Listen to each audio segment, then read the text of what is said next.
Well, one of my members, Yimmy J5, he asked, what's the worst injury you've ever given someone in a fight? Oh boy. Oh shoot, I don't quite know, but I remember years ago when I was fighting and I was still in the East Coast. I was on the Metro North train from Connecticut to Grand Central Station, and it was crowded, and it was it was like standing room only, but I had a seat. And some business guy, kind of big dude, was in a suit. He starts talking to me. He's about, I don't know, like 15 feet away, several people between us. And he's holding on to the thing, and he starts asking me about, hey man, you still competing and what have you? And I'm like, oh yeah, well, I talked about, different tournaments that had come up and whatever. And so clearly he was a martial artist. And we went back and forth, and everybody in the train is like, listening to me, listening to him, listening to me, listening to him.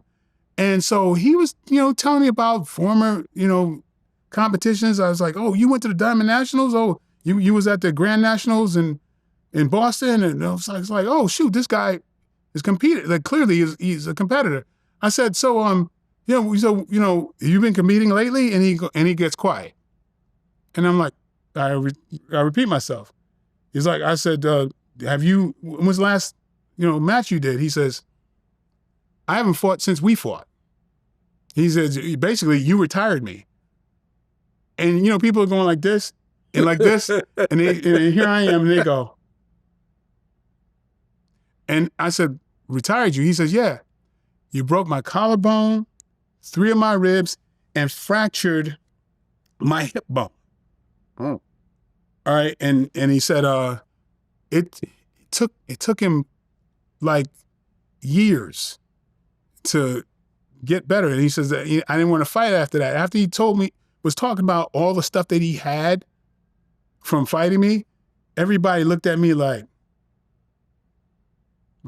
and I'm like, I didn't remember this dude, right?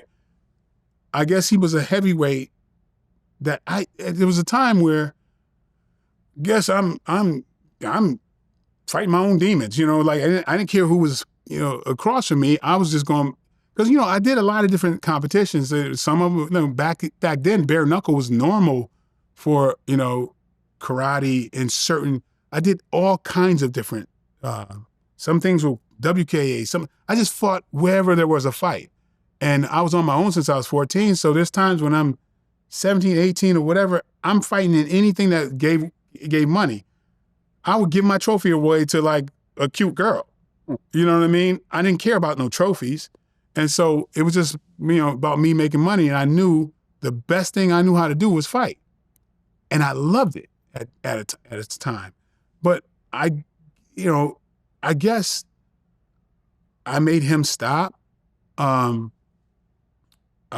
might have been the worst, but I don't remember. I think I told you about the time that a professional kickboxer sued my ass I fought him in a ring.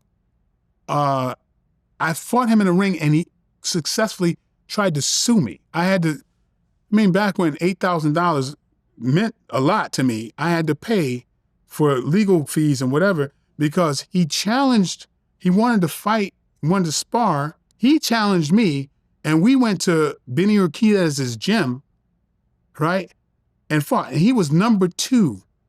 Heavyweight or light heavyweight kickboxer.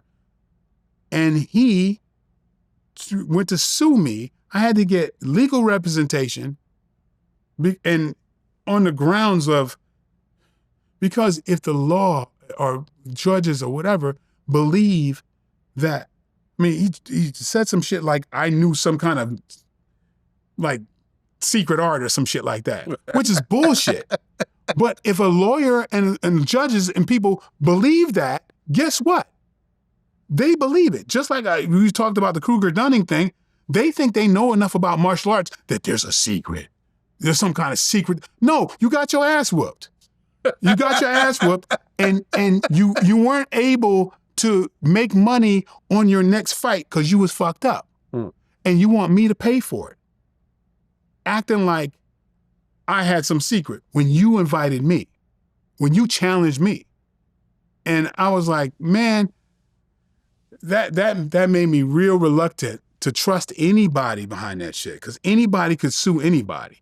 So, I don't know who I hurt worse, but I don't brag about that stuff. What I brag about is the time I get my ass kicked, because it makes me learn something. I'll always brag about that shit. This is me getting my ass kicked. And look, I'm going to benefit from this some kind of way. You know what I mean? I'm going to make this stronger, and this is going to benefit me in my life some kind of way. But that's the way I look at it.